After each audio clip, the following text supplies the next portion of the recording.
Hello friends, ఈరోజు 5 పదాలు చిటికలోనే చేసుకుందాం. మొదటిది రిగరస్, అంటే కఠినమైన.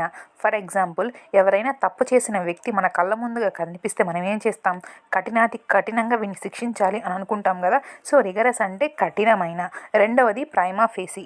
ప్రైమా ఫేసి అంటే మొదటి అభిప్రాయం ఆధారంగా, అంటే ప్రథమ దృష్ట్యా మనం ఫస్ట్ ఏదైతే చూసామో దాన్ని ప్రైమా ఫేసి అంటారు.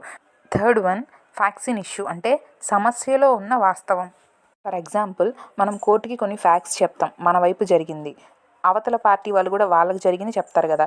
సో వాళ్ళు అవునంటే మనం కాదంటాం, కొట్టాడు అని మనం చెప్తాం, కొట్టలేదు అని వాళ్ళు చెప్తారు. సో ఇక్కడ ఏముంది? ఇష్యూలో ఉంది ఆ ఫ్యాక్ట్ అనేది, కొట్టాడా లేదా అని కోర్టు చెప్తుంది. సో ఇది ఫ్యాక్ట్స్ ఇన్ ఇష్యూ అంటే. నాలుగవది ఎవిడెన్స్. ఎవిడెన్స్ అంటే సాక్ష్యము, ఆధారము. మనం కోర్టుకి ఇచ్చే ఆధారమే ఎవిడెన్స్ అవుతుంది అనమాట. ఐదవది ప్రూవ్ అంటే నిరూపించాల్సింది, రుజువు చేయాల్సింది. మీకు నా వీడియో నచ్చినట్లయితే లైక్ కొట్టి సబ్స్క్రైబ్ చేసి షేర్ చేయండి.